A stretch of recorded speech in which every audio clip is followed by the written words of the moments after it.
And that's right behind the, I guess, the lodge area. This is from the front. Okay, so we've got.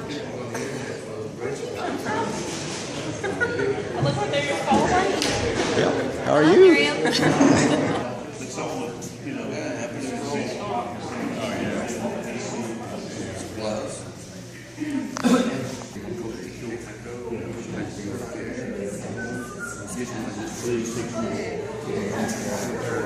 She started having nightmares. This is Jim and Genia Bledsoe.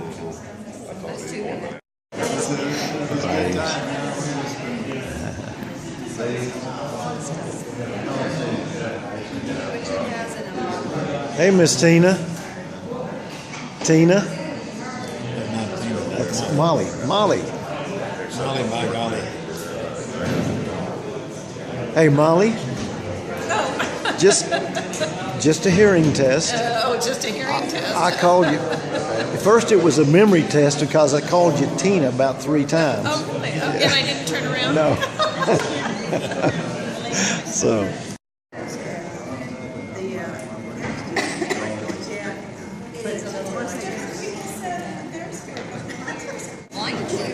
Candid video.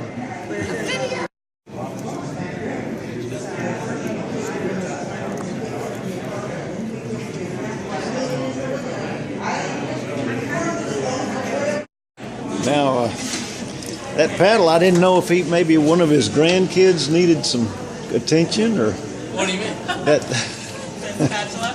He Spatula. he just singed his hair with a lighter fluid. Oh, So we meet there, and it's no further for us.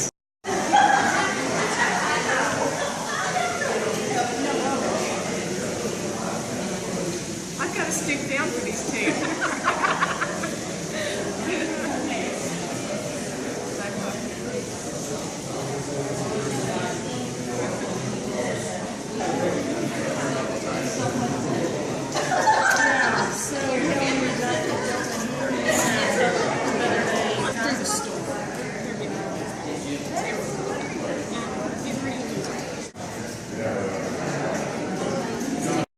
Years ago, being laid off.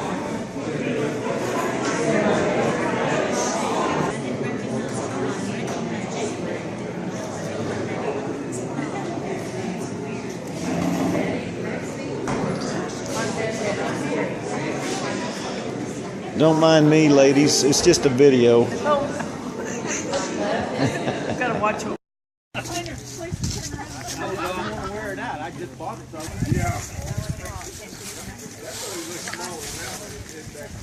Diane looks just like she did the last time we were here. Want me to tell Dottie?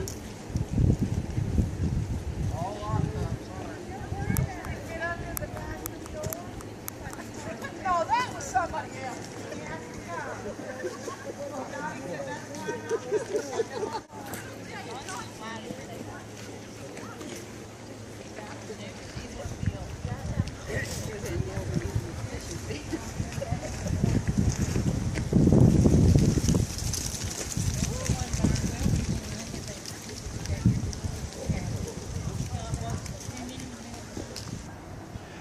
And everybody have their chairs on the outside, on this side, because everyone could not fit in.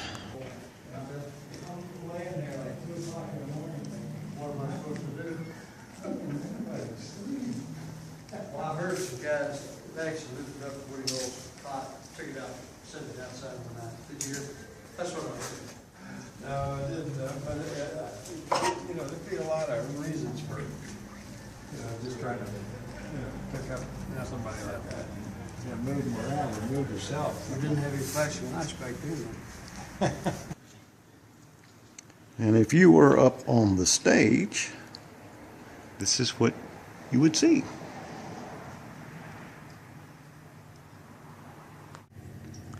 And then back behind the meeting hall, you have these cabins, and I disremember which was which as far as the guys and the girls.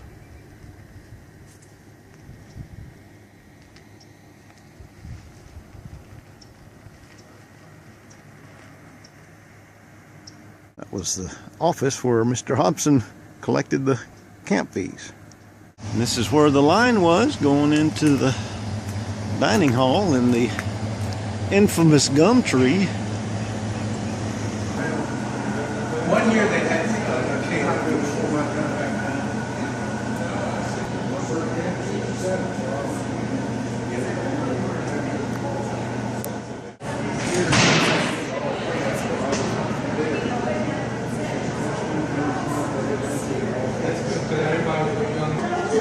And then this was that side meeting hall, or not meeting hall, dining hall.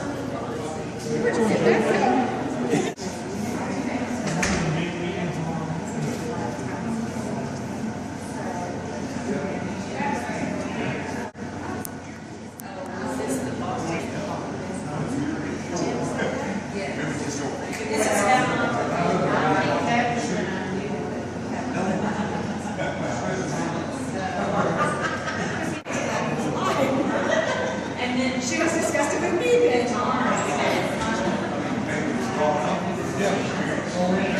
Steve, get all these young girls out here. You got a hard time with success. It's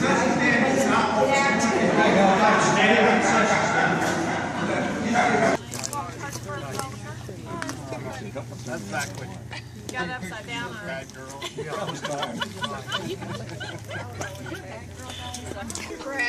Wow. Came back. Look up. Make sure you have her in that. Look at the phone. I'm in that video. But they weren't Pepsi, they were bark, strawberry, orange, Now smile real big and hold your hand up like you want everybody to buy it. What's it gonna be black? No, it's email.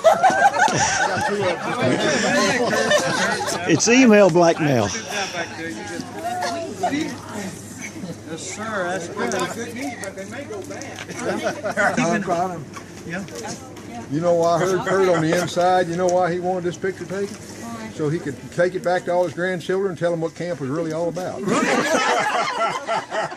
I quote that right? And back then, we thought this was a modern day camp. Yeah, we did. Back then. Oh boy. We had it all. There wasn't anything with camp. So we are leaving group camp number 1.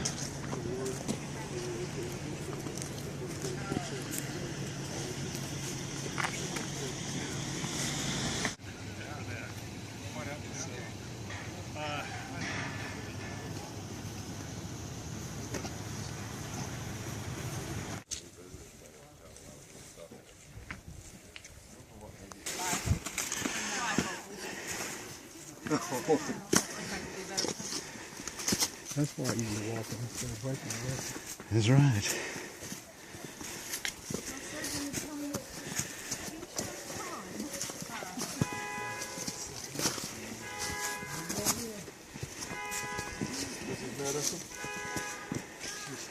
Her doctor told her tincture is fine. The medicine she needed to heal her knee. It took a while.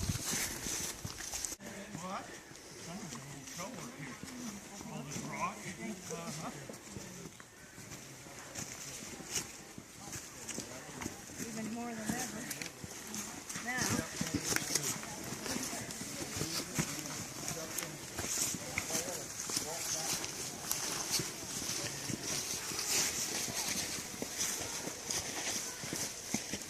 I thought we looked down a crack that we thought maybe we had to squeeze through somewhere. Are you okay, Cindy? Yeah. Pen and bags. You gonna come up here? I was gonna say, stand kind of right there and.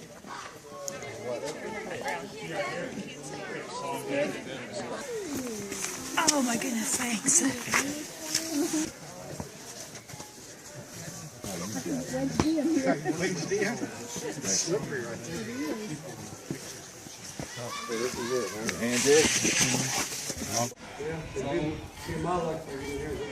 It all has water on it.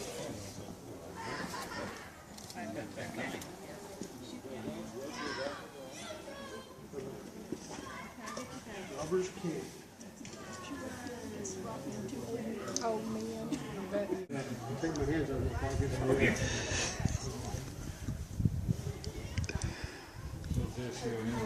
You go there and you can't get them out of pictures.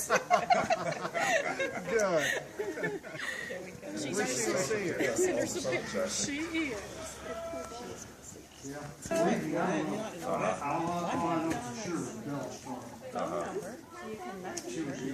She'll see him on my Instagram. You need some help.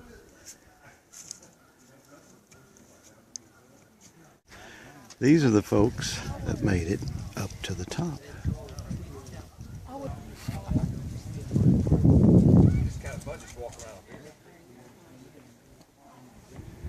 And then this is the edge. That was Daniel.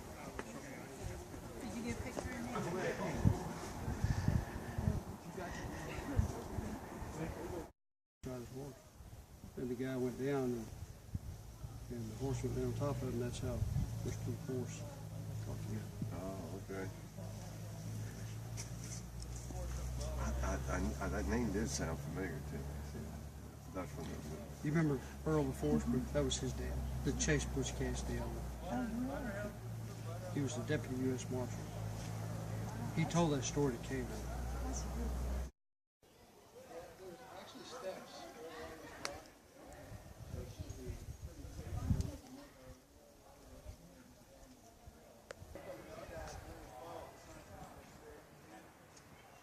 This is at the beginning of the trail.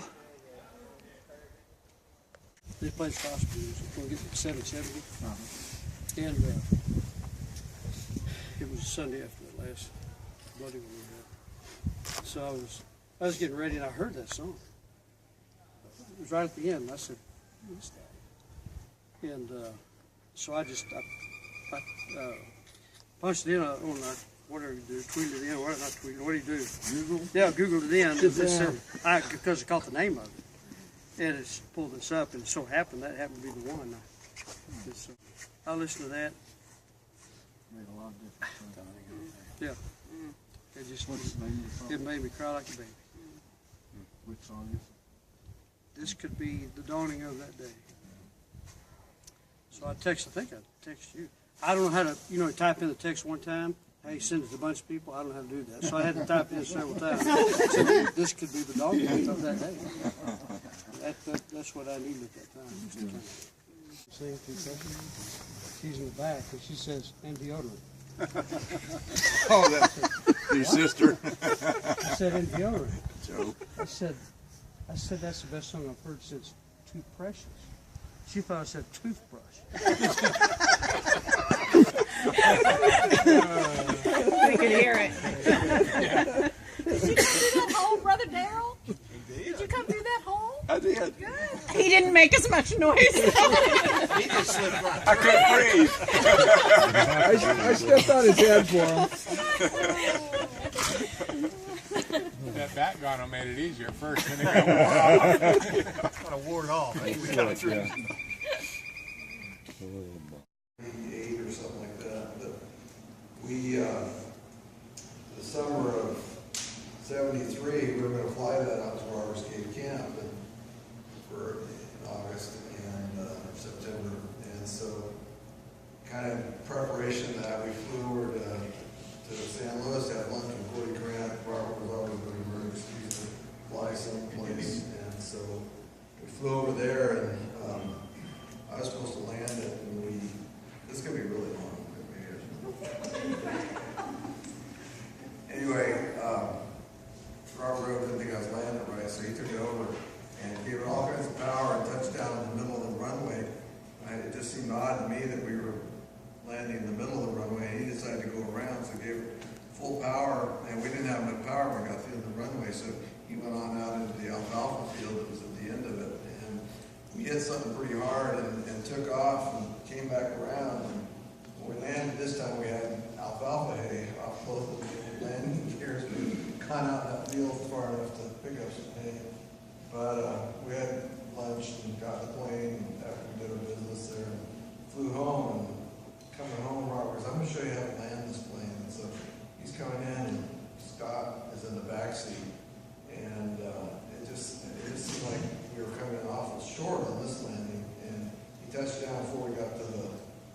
to the runway, and it touched down really hard, and we bounced up and came back down, and we kind of settled to the right a little bit, and Scott goes, "Daddy, there's sparks going by here." I go, "I bet you we lost a main."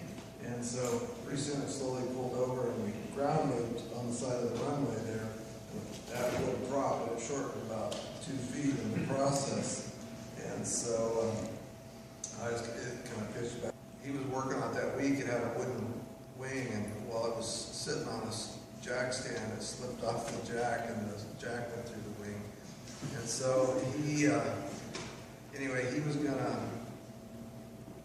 determined to fly that thing to Roberts Cave Camp. So I never had been there, so this is my first experience. But anyway, he got the prop back and got the wing fixed. And it wasn't flying, something was wrong with it. Finally decided, okay, we're gonna drive. So, and he had just gotten this plane, and I was partnered, but I didn't know how to land it. And I said, "I hope you get well," you know. And so Dave Powers and Judy Grover in the back, and they were both, it just was real rough. And Dave Powers, I can remember when we landed, he had his hand over his mouth real hard, and we just opened the door and he fell out. Scott Groves in the very back, and he's singing Fred Carr imitations. Say the name fell off. I don't know if you remember Fred Carr, but Scott could imitate him to a T. Yeah, I think he started in 57. And I think the first time that I came, I rode up with Raymond Cave. And I was hearing all about Roberts Cave, you know. I was 9, and just the fascination of a Roberts Cave. But getting up here, of course, that time of year became the high point of the year for us. I remember Joe Linda and I would sit we lived in a 2-bedroom house, and we shared the same bedroom. We had this little table and chair set, and we'd get excited, and we'd sit there. We had, what kind of clay? Just the clay, you know, the little modeling clay stuff. So this has been kind of a 5 or 6 year project trying to put this together. We just did it, and I'm glad we all got together and did this. Very much so. With your mind, you can look at something like I can glance at Gina, and I can see her standing right now. This is crazy. But I remember, used to there was an old, right there by the volleyball court, there was a platform. So remember that? Yeah. I mean, that rock, but I still see you standing right there, right? Just a picture out of my mind. Steve and I used to climb these rocks back there all the time. Yeah, a lot of fun. Who else? I was thinking about the time I told some at lunch. I guess it was after Harry Thompson died. We came up here early. And you and Steve and I and Dwight camped out down there on the stage of the pavilion at the camp before anybody else was there. We were all by ourselves down there. And I think the first thing that happened was we'd just gone to sleep, and lightning bugs started flashing, and Dwight jumped up. "Who's there? Who is that? Who's out there?" And then the next thing, wooden benches started creaking from the back. Creak. I was so scared I didn't sleep a wink. It was black. It was so dark. Black. And those lightning bugs would go off and light the whole room up. Weirdest thing. Dwight thought somebody had a flashlight. Yeah. Big old Dwight, you know, big tough guy Dwight, he was scared to swallow us, I think.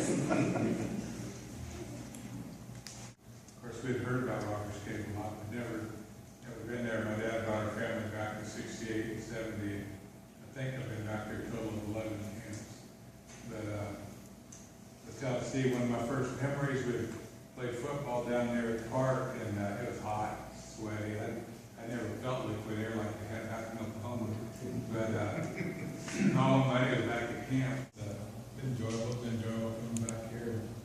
Thankful for the Lord and the things He's done in each of our lives where we can have this type of fellowship and recognize it wouldn't be anything except because of Him. Myself, Lauren McWilliams, Steve Blaine, and Richie Strint. And at that time, you could fly what they called ZFAT, or standby. out of LAX. We all got into LAX in the morning, looking for a plane to Dallas Fort Worth. We ended up on a midnight flight out of Dallas Fort Worth. Or to Dallas Fort Worth. And who's on the midnight flight but our brother Cotton? Yeah, he was in California and he was flying back on the midnight flight. So, where were we going to get to Fort Worth? What, 4 o'clock in the morning or something like that? And, you know, we're just a bunch of young guys. We didn't know what to expect, where to go next. And he said, well, my son's son. He had somebody pick him up at the airport anyway. He said, so you'll just ride with us. He's got a big station wagon, so we throw all our stuff in the station wagon. And I always get the King brothers mixed up. Okay, I think it was Wayne. Showed up at his house about daybreak. He takes us into his house about daybreak and knocks on the door. And come on in. You know, and he doesn't know, he might have known some of the guys. He didn't know all of us, I'm sure, from anybody. But here's Brother Cotton, and he says, these boys from California, they need a place to finish out the night. And he says, well, you can have our room. I'll get my wife up. You can have. No, we have our sleeping bags. Just let us, you know, anywhere. So we ended up on couches and the floor for the next hour or two, just trying to catch a little shut-eye. Got us breakfast the next morning, and then we kind of scattered out to different folks' houses, and ended up then riding with Daniel Robshaw. I think he had a. Did he have a? He had a GTX. Okay. And it was a pretty fast little car. And he was out to prove it to these California boys on the way to camp. And we're heading up this 2-lane road, and he's passing cars.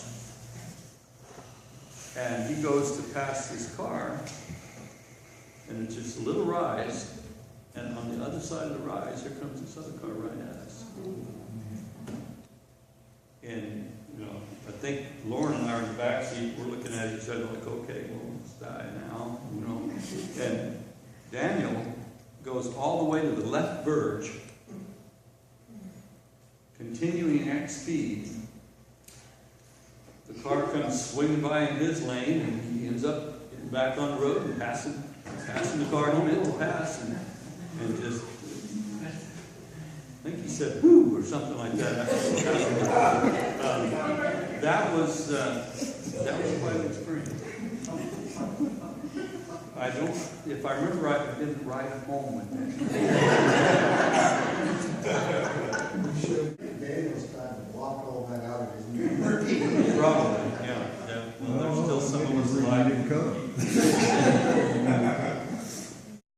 And once he came to that kind of an impasse in his mind, we separated from the Christians and went back to just meeting at home again. And then Dad had some physical problems with the sciatic nerve problem, ruptured disc, and all the pain associated with that was solved. Received a letter while we were still away from Virgil Rose, who met the saints in the city area. It was just a letter of encouragement.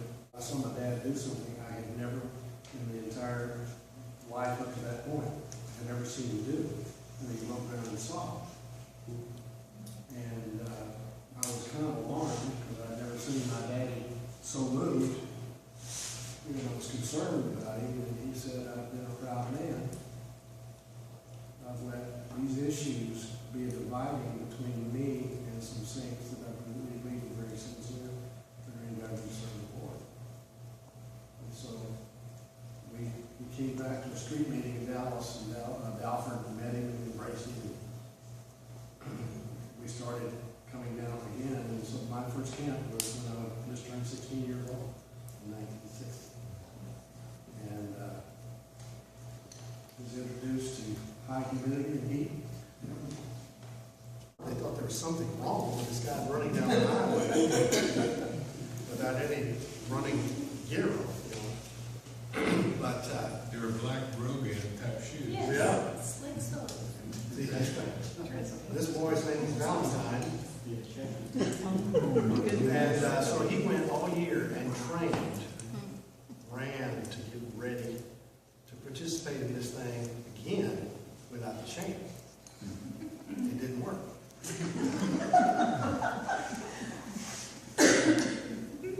In fact, my dear brother Jim said that I believe when Lee Dempsey dies, they're going to have to beat his heart to death with a stick.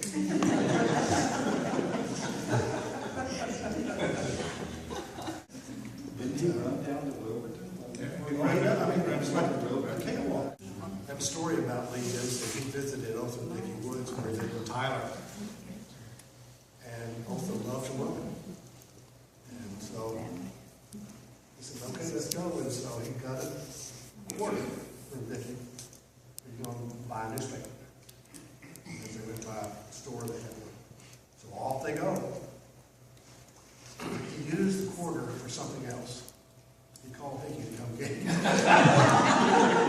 He said, I can't keep going with this old He man. couldn't keep up with this guy. The guy's with a shoe.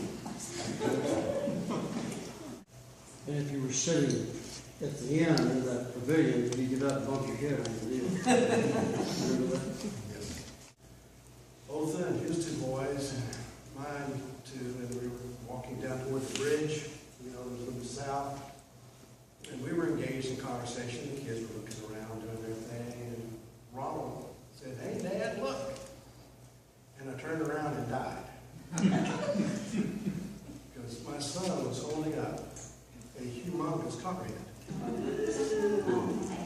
by the tail, and it was like this. And I could just see the thing all over it, you know. And it, but for the fraction of a second, I was done. I mean, you know, but I realized it was dead. And relief. What I thought was wrong was not. So there's a romance to it all, really, the way just people's lives comes together. 1967 was a big year for me because she came to her first camp. Tom Collins came to his first camp. And I was instructed, don't talk to me, don't look at me, don't sit by me. You're not here for me. I said, oh, maybe, okay. I couldn't get rid of him. He was he was scared to death. I'd see him to what? I kept saying, why did you tell me that when I can't move and that you be right here? You would have picked up little son today, didn't he?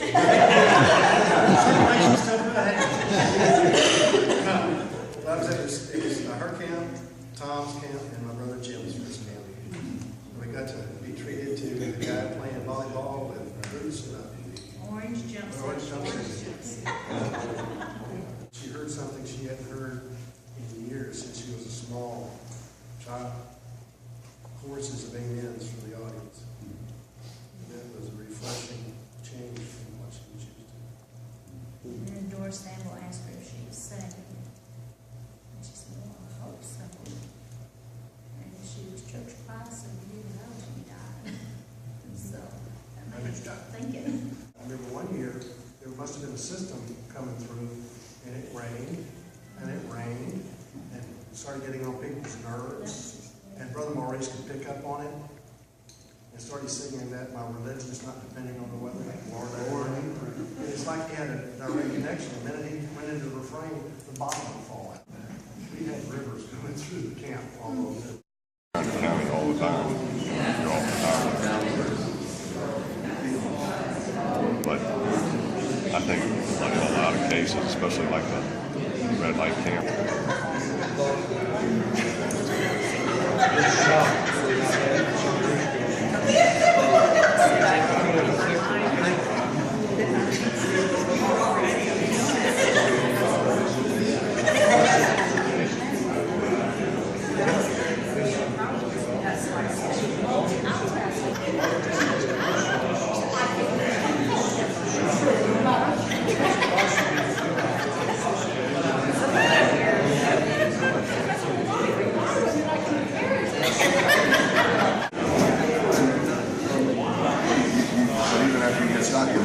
eye contact with them and they look at you, and then sometimes they won't even wave the order, they'll stand there. It's just become so confusing now.